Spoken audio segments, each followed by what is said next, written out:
अस्सलाम वालेकुम, नमस्कार, आदाब। मैं साजिद हुसैन और आप देख रहे हैं चाकुलिया टाइम्स। चंद ज़रूरी और अहम सवालों के साथ आज हम हाजिर हुए हैं चाकुलिया तृणमूल यूथ कांग्रेस के वर्किंग प्रेसिडेंट जनाब फ़खरुज़्ज़मान नूरी साहब के पास, और इनसे जानने की कोशिश करते हैं कि मेरे द्वारा किए गए सवालों पर इनकी क्या राय है।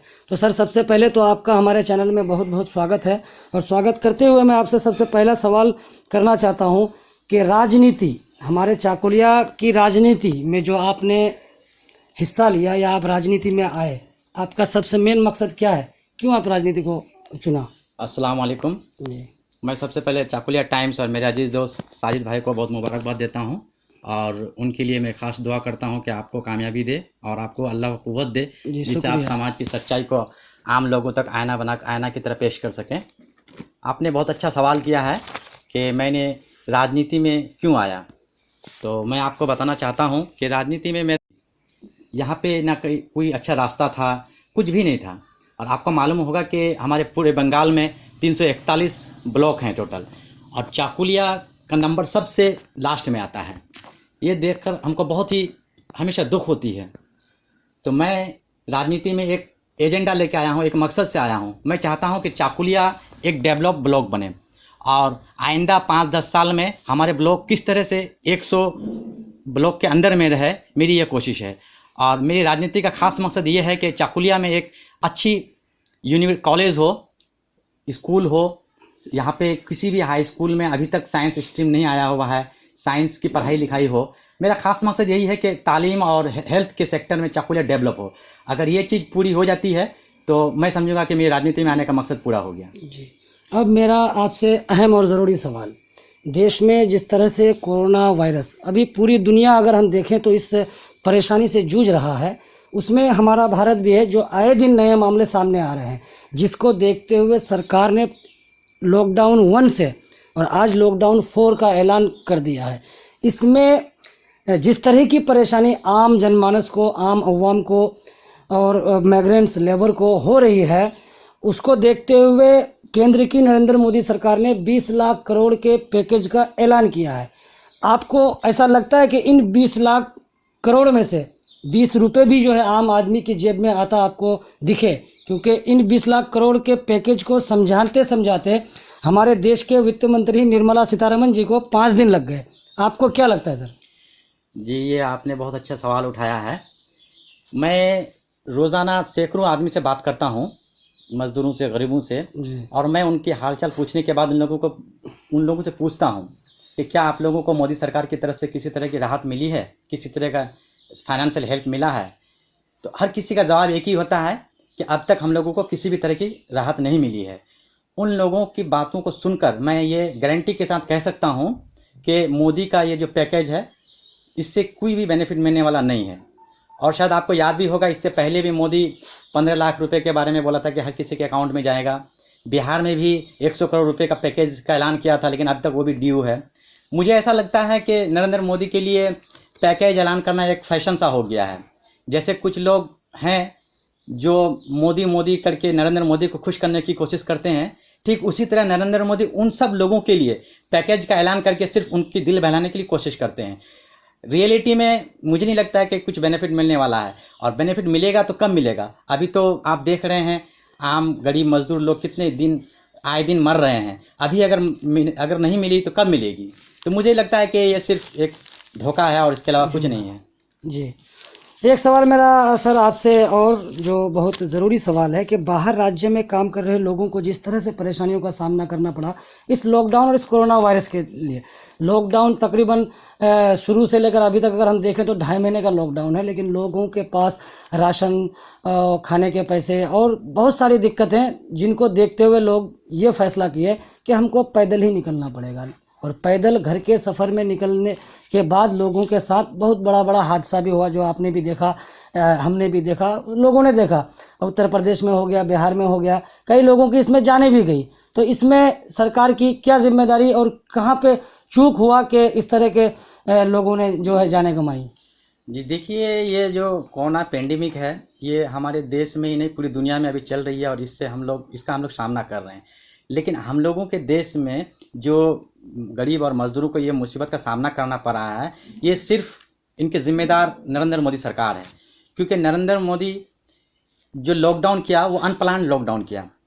वो लॉकडाउन करने से पहले अगर सारी रियासत के जिम्मेदार लोगों से बात करते, मुख्यमंत्री लोगों से बात करते, एक प्लानिंग के तहत उनके बाद लॉकडाउन लगाते, और अगर लॉकडाउन लगाने से पहले एक मौका देते कि हर कोई जो जहाँ है सबको एक मौका देता घर आने के लिए, घर आने के बाद अगर लॉकडाउन लगाता तो मुझे लगता है कि इस तरह की दुश्वारियाँ नहीं होती।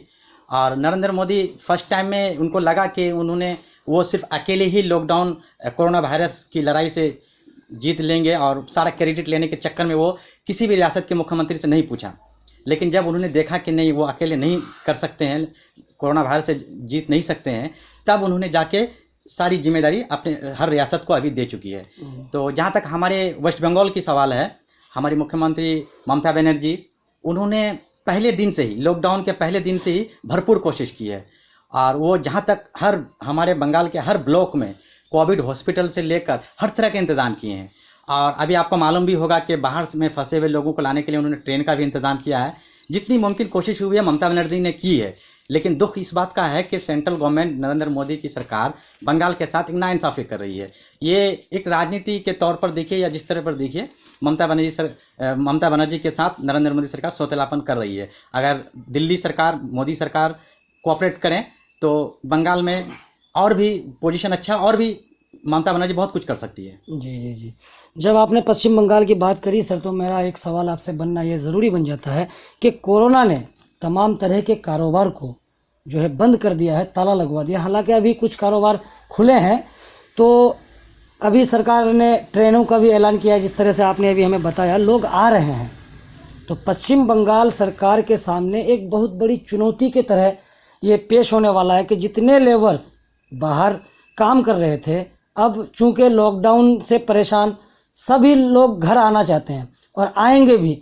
तो इतने सारे लोगों को, पश्चिम बंगाल से काफ़ी तादाद में लोग बाहर रहते हैं, इतने सारे लोग जब हमारे पश्चिम बंगाल में आएंगे, उनको क्वारंटाइन करना, उनके लिए सुविधाएं उपलब्ध कराना, उनके लिए रोज़गार उपलब्ध कराना, ये हमारे पश्चिम बंगाल सरकार के सामने कितनी बड़ी चुनौती होगी, और वो इस पर कितना खड़ा उतरती दिख रही है आपको? देखिए, ये तो बहुत बड़ा चैलेंज है सरकार के सामने में, लेकिन जिस तरह से ममता बनर्जी लॉकडाउन के पहले दिन से लड़ाई लड़ रही है कोरोना वायरस के खिलाफ, और हर एक आदमी का जिस तरह से ख्याल रखने का काम किया है, तो मुझे यकीन है कि ममता बनर्जी हर किसी को किसी तरह की तकलीफ़ होने नहीं देगी।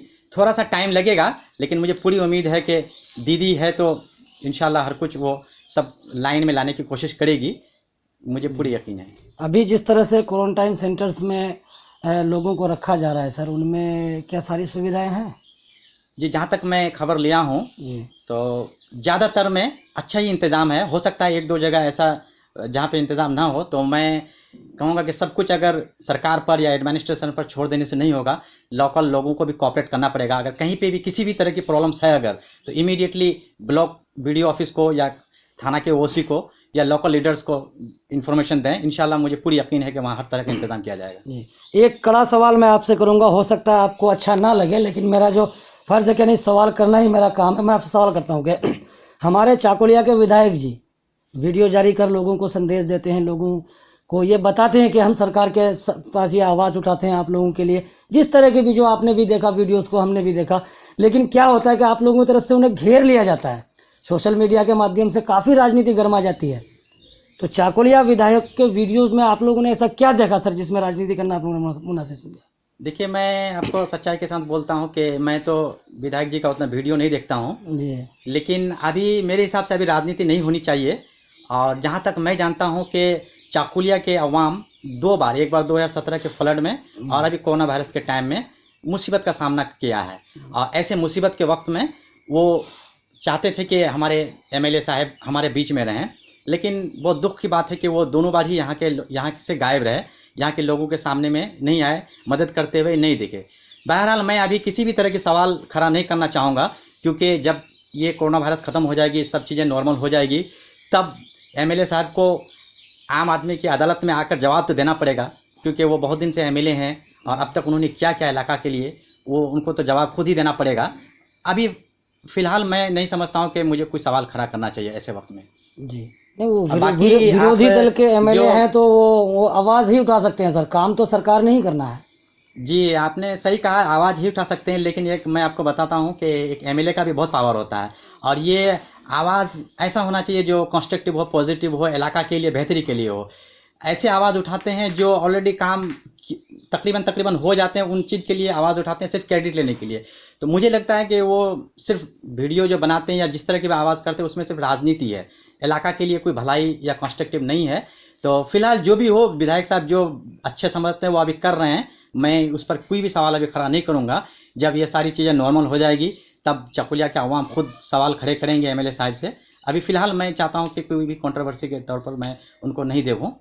जी जी, बस इतना कहूँगा कि उनको एक मैं कहना चाहूँगा कि एमएलए तो अगर कोई भी बन सकते हैं। आज अगर मुझे मौका मिले तो मैं भी एमएलए बन सकता हूँ, लेकिन एमएलए बनना बड़ी बात नहीं है। एमएलए बनकर अवाम के जिम्मेदारी को निभाना, उनके सामने में खड़ा होना, ये बहुत बड़ी बात है। और मैं कहना चाहूँगा कि हमारी मुख्यमंत्री ममता बनर्जी 65 साल की उम्र में जिस तरह से दिन रात मेहनत करती है, तो मैं चाहूँगा कि वो एक नौजवान एमएलए हैं, ममता बनर्जी से इंस्पायर होकर वो भी अपने ब्लॉक में कम से कम कुछ तो कर सकते हैं।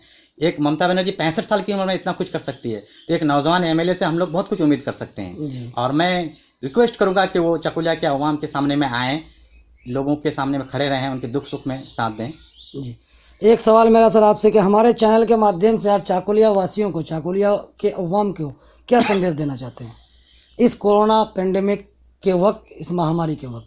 मैं चाकुलिया के अवाम से कहना चाहूँगा कि देखिए, ये मुसीबत का वक्त है और ये अल्लाह की तरफ से दिया हुआ मुसीबत है। अल्लाह जो भी होती है अल्लाह की मर्ज़ी से होती है, और इंशाल्लाह अल्लाह ही सब कुछ ठीक ठाक करेगा। मैं खासकर मज़दूरों से और गरीब लोगों से कहूँगा कि आप लोग घबराएं मत, और आप लोग थोड़ा सा धीरज रखें। ममता बनर्जी आपकी मुख्यमंत्री है, इंशाल्लाह आप लोगों को किसी भी तरह की तकलीफ़ होने नहीं देगी। और ममता बनर्जी हर मुमकिन कोशिश कर रही है, और एक भी आदमी भूखा ना मरे, किसी तरह की कोई परेशानी ना झेले, इसका ख्याल मुख्यमंत्री रख रही है। मैं बस लोगों से कहूँगा कि थोड़ा सा आप लोग शांति बना कर रहें, और मेरे यहाँ के लोकल लीडर्स, सोशल वर्कर्स और ख़ासकर नौजवान तबका से रिक्वेस्ट करूँगा कि आप लोग आगे आएँ, ज़्यादा से ज़्यादा बढ़कर आगे आएँ, लोगों की मदद करें। अभी किसी भी तरह की राजनीति नहीं होनी चाहिए, अभी जितना हो सके आम लोगों की, इंसान की मदद करें, क्योंकि अभी हम सब लोगों की जिम्मेदारी है इंसानियत को बचाना। इंसानियत अगर बचेगी तभी आगे चलकर हर कुछ हो सकता है। इसलिए मैं सबको कहूँगा कि शांति बनाकर एक दूसरे की मदद करें, और जितना हो सके मदद करें, शांति बनाकर मदद करें। जी, बहुत बहुत शुक्रिया आपका, आपने हमें अपना कीमती वक्त दिया हमारे चैनल को और हमसे बात की। तो ये थे चाकुलिया तृणमूल यूथ कांग्रेस के वर्किंग प्रेसिडेंट जनाब फखरुज़्ज़मान नूरी साहब, जिनसे हमारी बात हुई। आपने देखा, आपने सुना। वीडियो पसंद आए तो लाइक शेयर अवश्य करें, चैनल को सब्सक्राइब कर बेल आइकन को दबाएं। जय हिंद।